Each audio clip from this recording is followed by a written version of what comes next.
එන්ඩ මේ පැත්තට එන්ඩ කේක් හදන අක්කල නංගිල ඇන්ටිලා ඔක්කොමලා මේ පැත්තට එන්ඩ. ඔන්න ඔයාලට අලුත් අයිටම් එකක් අරගෙන අද මම ආවා. එන්නකො එහෙනම් එක හදන විදිහ බලන්න. හදන ගමන් චුට්ටක් අපි ඉතින් කතා කරමු.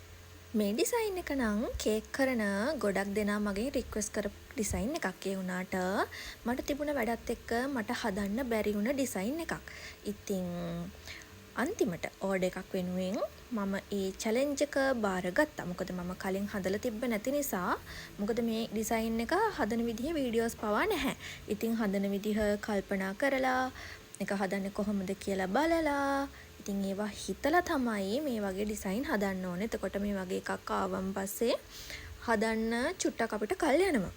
ඉතින් කොහොම හරි ඒ හැමදේමත් එක්ක අන්තිමට ඕඩර් එකක් වෙනුවෙන් මට ආපු අභියෝගේ මම බාරගත්තා. ඉතින් වීඩියෝ එක අන්තිම වෙනකම් බලන්න මම ඒක කොහොමද හැදුවේ, ඒ ගත අභියෝගේ මම හරියටම ඉෂ්ට කරලාද කියලා. ගොඩක් දෙනා මගෙන් අහනවා මම මේ ගන්න බෝඩ් වර්ග මොනවද කියලා. මම පාවිච්චි කරන මේන්ම බෝඩ් වර්ගේ තමයි, ඒ කියන්නේ මම හැම සුකුරුත්තමක්ම දාන්නේ බොක්ස් බෝඩ් මැටීරියල් එකෙන්. ඉතින් ඒකේ ග්‍රේ බැක් සයිඩ් එකේ තියෙන බොක්ස් බෝඩ් එක තමයි මම යූස් කරන්නේ. එතකොට ඊට අමතරව ඔයාලට අයිවරි බෝඩ් එක යූස් කරන්න පුළුවන්. ඊට පස්සේ ක්‍රාෆ්ට් බෝඩ් එක යූස් කරන්න පුළුවන්. ඒ වගේ එක එක බෝඩ් වලත් එක එක මැටීරියල්ස් තියෙනවා. ඉතින් ඒවා ඔක්කොම හොයලා බලලා ඔයාලගේ බජට් වලට ගැලපෙන විදිහට තමයි බලන්න ඕනේ. මොකද බොක්ස් බෝඩ් එකෙත් එක එක GSM වර්ග තියෙනවා. GSM එක කියන්නේ එක එක ඝනකම් වර්ග. GSM 250, 300, 350, 400, 450.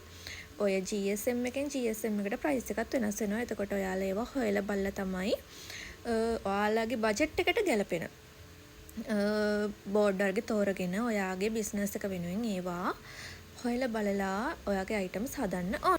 ඒත් එක්කම කියන්නම්කො මේ හදන අයිටම් එක මොකක්ද කියලා.